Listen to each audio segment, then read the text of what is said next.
This was posted by user HCMF_Moass subreddit Superstonk. GME, mother of all short squeezes, or Moass Thesis. Summarized and broken down in a way for all or most to understand.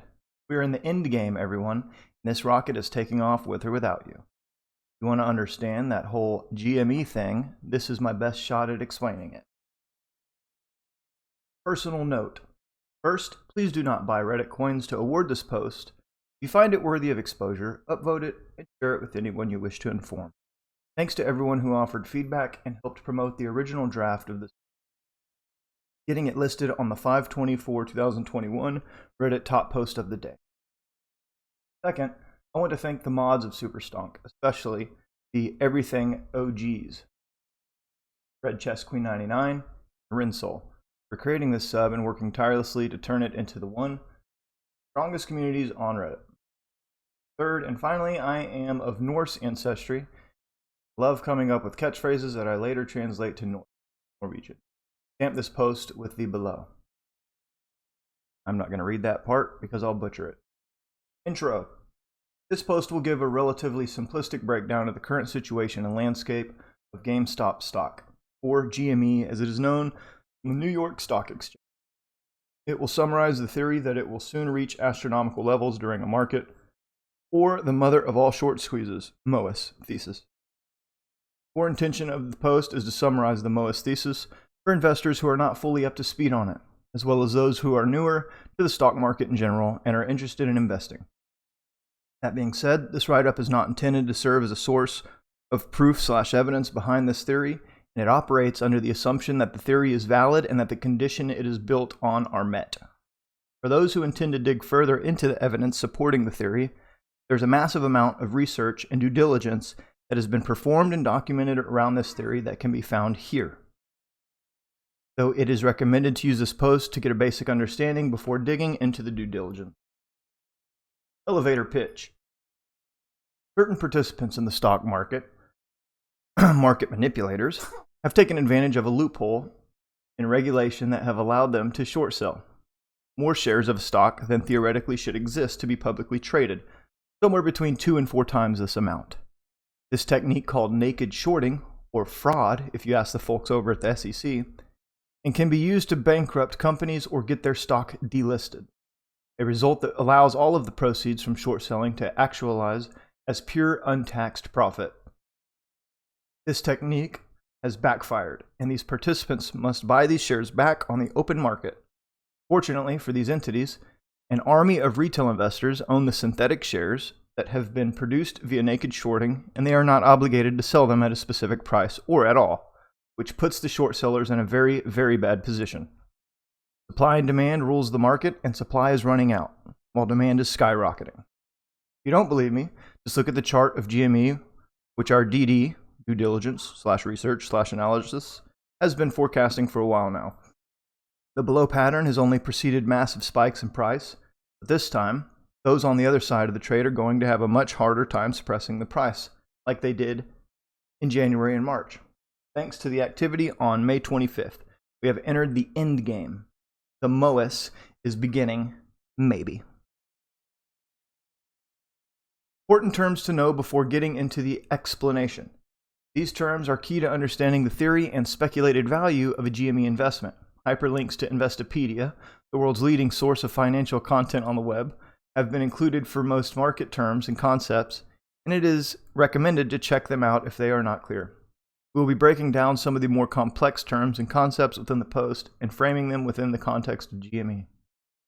Long position/buying/selling stock. When an investor buys a stock, they're considered long on it. In other words, holders of long positions have a positive number of shares. To close a long position, the owner would sell their shares on the stock market. The basic idea behind obtaining long position is, number 1, buy the stock. Number 2, hold it until the price of it increases to a desired amount. Number 3, sell it for a profit. People think about buying and selling stock, they are generally talking about opening and closing long positions. A short position, or shorting, or covering a stock. When a short seller shorts a stock, they hold a short position on the stock. This is essentially the polar opposite of long positions, kind of. Investors with short positions effectively are in debt or owe the number of shares that they have shorted and can be considered negative on the stock. To close that position, short sellers must buy a number of shares equal to the size of their short position. Buying to close a short position is known as covering. Short positions must be reported to regulators, unlike naked short sells. The basic idea of obtaining a short position stock is 1. Borrow a share owned by a lender. 2. Sell the stock that was borrowed. 3. Gaining the cash based on the price it was at the time it was shorted. 4. Pay interest as a percentage of the stock's value. 5. Since this is a percentage, the cost of interest increases if the stock's value increases. 6. Hold the position until the price has dropped to a desired price. 7. Buy the stock on the open market. 8. Ideally, the stock is bought back at a lower price than originally borrowed, or so the investor can pocket the difference. 9. Return the share back to the lender. The float. The float or floating stock is the number of shares of stock that are available to the publicly traded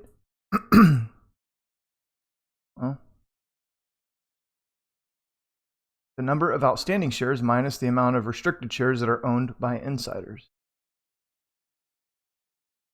In theory, the number of shares owned by retail investors and institutional investors cannot exceed the float.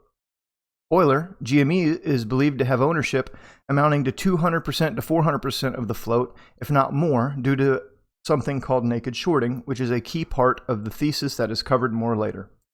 GME's float total is currently 56.89 million shares. It is important to note that institutional investors own 25 to 30 million of the floating stock. If institutions were to hold during Moass, not a guarantee though, many are expected to, then the amount of shares publicly would be somewhere around 25 to 30 million. This means there would be even less supply when the short sellers finally have to cover. Retail investors. Retail investors are known as individual investors, are your average investors, not a company or organization. Institutional investors. Institutional investors are organizations that invest on individuals' behalf. Examples of institutional investors: endowment funds, commercial banks, mutual funds, hedge funds, pension funds, insurance companies. Market makers. I'd encourage you to read the Investopedia entry for them for more clarity. Market makers are very different from investors and are a bit harder to explain, but basically are there to increase liquidity in the market. When you buy and sell stock, those trades are often going between you and a market maker. Market makers get special rules that enable them to keep liquidity in the market when there is low liquidity. Naked shorting is one of the options market makers have when navigating a trade that other investors do not have. Naked shorting. Naked shorting effectively allows a market maker to short a stock without having a borrowed share like normal short selling. The result is similar to a short sell. Naked short sells do not have to be reported the same way as normal short sells and can be hidden. GME is expected to be shorted around 2 to 4 times the float, despite the fact that short interest only accounts for 20% of the float, meaning most of the shares are shorted via naked shorting. This type of trade illegal outside of specific situations involving market makers. Due to loophole and lack of oversight by regulation, naked short selling can be used to manipulate the price of certain stocks. Naked short selling was targeted for tighter regulation during the financial crisis of 2008, but enforcement has unfortunately not been effective in preventing it from manipulating the market. Synthetic shares. Synthetic shares are the financial instruments that get produced by naked short sells, often referred to as counterfeit shares. Though they may be called this, they are just as legitimate as a non-synthetic share. Synthetic shares entitle the owner to all of the same rights as an investor owning a non-synthetic share. Cases where there is an excessive amount of synthetic shares point to the possibility that a stock is being abused or manipulated. Failure to deliver, or FTDs.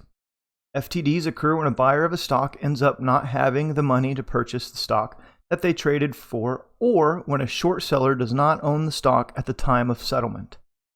FTDs are one of the main check balances to naked shorting, so very high amounts of failure to delivers are indicative of this. Spoiler, GME and AMC have tons of FTDs reported. Margin. Margin is basically credit that an investor can use to buy more stock. When you buy on margin, you must stake the assets you have already purchased with your own cash as collateral. The amount of margin you can have depends on the value of your collateral.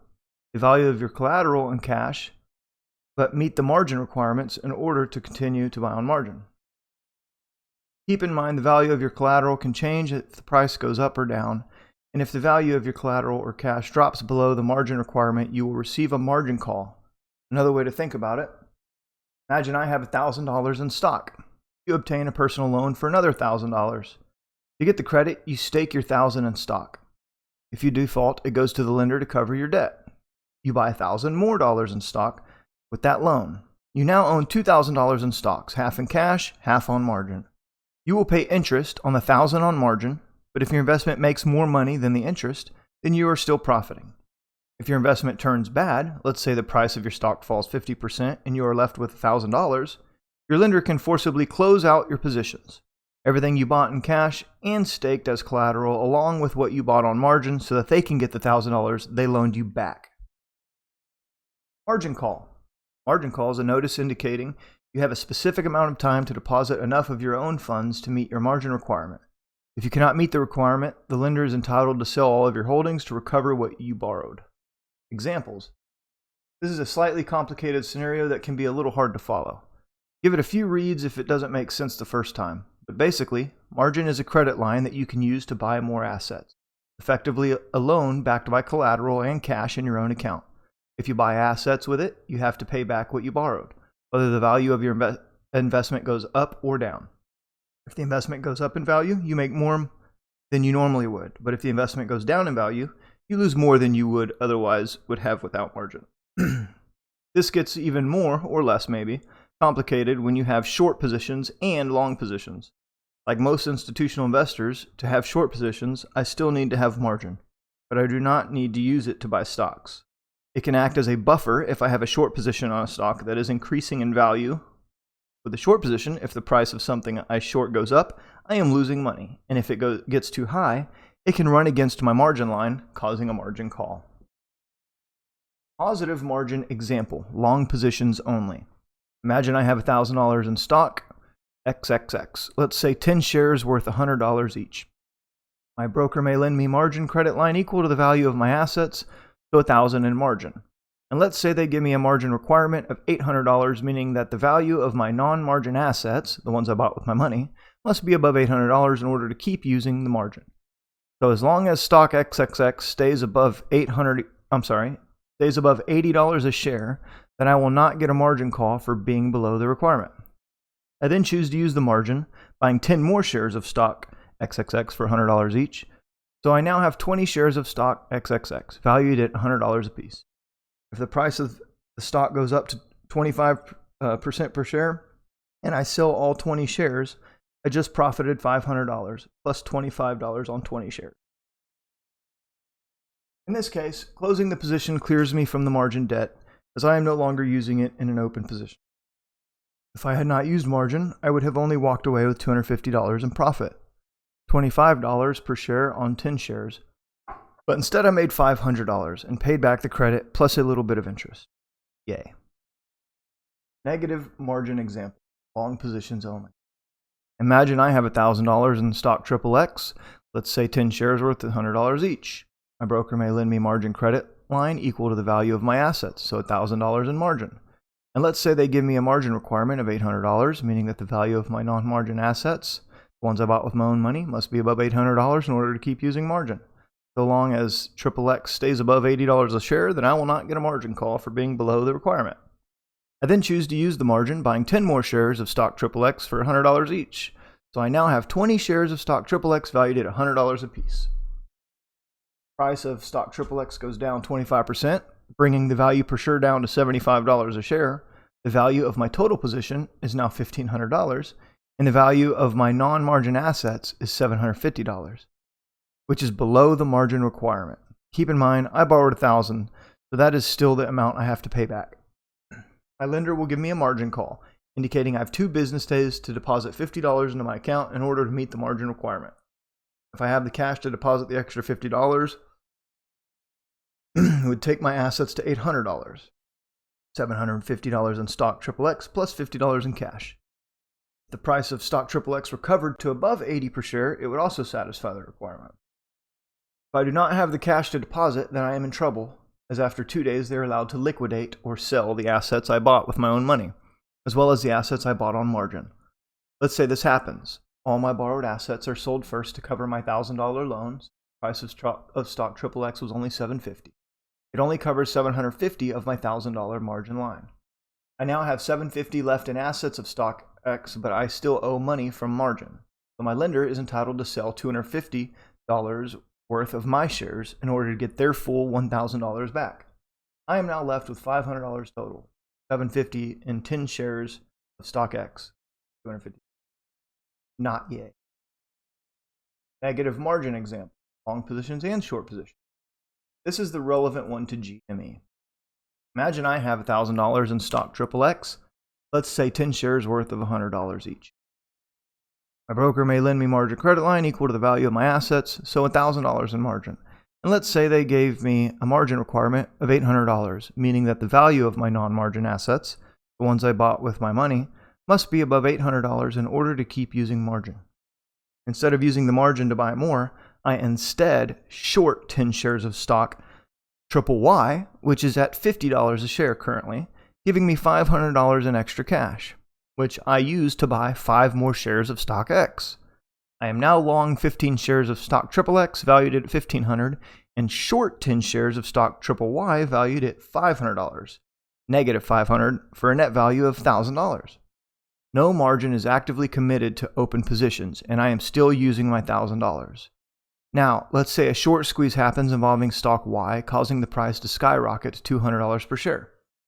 My short position is now $2,000, 10 shares of $200 each. My net account value is now negative $500, which is $1,500 minus $2,000, which is now using my margin. And because my account's value is no longer above $800, I no longer meet margin requirements, so I get a margin call. If I cannot balance my account, the lender will liquidate my $1,500 in stock XXX in order to pay the negative $2,000 I owe, leaving me with $500 left in debt. I have now defaulted as I cannot pay the $500. Now that I have defaulted, the lender who gave me margin owns my short positions, meaning they are now short whatever was left. The lender can now navigate the short positions however they want. They can hold them and hope the price goes down and cover to close them, or they can close them immediately, costing them the whole $500 I still owed. Short squeeze. Short squeeze is a market event that occurs when there is a large short position on a stock whose price rapidly increases higher than expected, normally due to a catalyst. During the short squeeze, the losses of those who have short positions continue to increase higher it goes. Since they owe shares, the cost to cover their position increases depending on how high the price goes. There is theoretically no limit on how high a stock can go. As market participants who are short on the stock buy to cover, supply decreases and demand increases, causing the price to increase even more rapidly. While short sellers are scrambling to cover their positions, the rapid price change may entice investors who are not short on the stock to buy it in order to make a quick profit, again lowering supply and increasing demand. Mother of all short squeezes, or the Moass explanation. Now that we have gone through the many important terms, we can get to the theory behind Moass. Due to excessive short selling and naked shorting of GME by certain market participants, primarily large hedge funds and market makers, retail investors and long institutional investors collectively own a number of shares that exceeds the float. The amount of shares that are currently owned is theorized to range roughly between 200 and 400% of the float, if not more, meaning that 100 to 300% of the float has a corresponding short position, mostly naked shorts.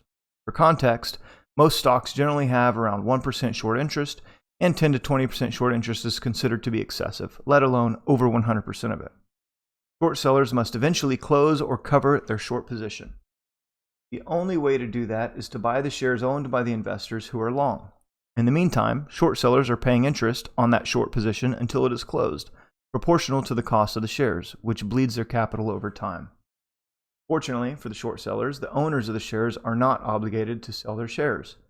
Short sellers, however, are obligated to buy in order to close their position, or else keep paying interest. So what happens if no one is selling the shares they are long on, but short sellers need to buy them? Supply and demand. With very little supply and high demand, the price of a stock can increase far beyond its fundamental value. Short sellers receive a margin call due to no longer meeting their margin requirement and are unable to meet it in time. Their assets will be forcibly liquidated by their lender in order to pay back the margin, as well as close out the position if the borrower defaults. If you are wondering why an organization would abusively short a stock like this if they eventually have to cover their positions, here's why. If a company goes bankrupt or gets delisted from the stock market, the short sellers do not have to close the position. All of the proceeds from the short sell effectively disappear from their books. They do not even have to pay taxes on this profit. This was the fate of Toys R Us. Short positions amount to the total number of long positions minus the float, meaning, based on the theorized range, that somewhere between 56 to 170 million shares will need to be bought in order to close all short positions. It is expected that the members with short positions, hedge funds and market makers, who have been naked shorting the stock will be unable to cover their short positions, resulting in a situation where their lenders, all the way up to the clearinghouses, or the DTCC, will have to sort out the positions. If the DTCC/NSCC is forced to unwind the positions, it is widely believed that they will rapidly cover short positions at whatever price they are available for. This is how their systems are said to handle a member default, liquidating whatever assets are necessary from the defaulting member. The condensed explanation? GME is overshorted. The mainstream media reports that this is not the case. However, research performed by retail investors indicates the opposite. The market drops in stocks and cryptocurrency in May correlate with actions indicative of margin calls.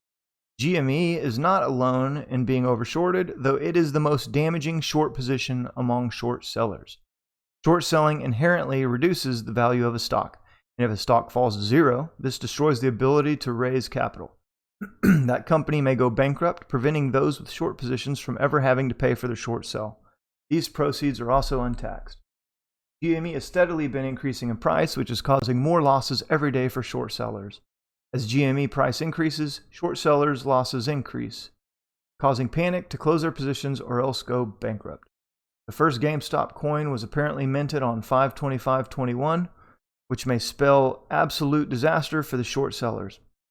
Read about Overstock short squeeze if you want to see why. Short sellers must buy shares from holders who are not obligated or willing to sell, creating a crisis of supply and demand. Very low supply and very high demand causes the price to skyrocket. There's theoretically no limit on how high a stock's price can go. Short sellers are unable to meet the requirement necessary during a margin call. They default, forcing their lender to be obligated to pay the leftover debt. If the lender defaults, ownership of the chain goes up to the DTCC. More specifically, the NSCC, who is a subsidiary of DTCC who handles securities like stocks. Final thoughts? This is the GME Moass Thesis. GME is a stock that stands to hit an unprecedented price point due to the fact that manipulators of the market have failed to bankrupt GameStop thanks in huge part to the legendary Keith Gill, aka Deep Fucking Value, Ryan Cohen, and all of the GME investors who took part in this saga.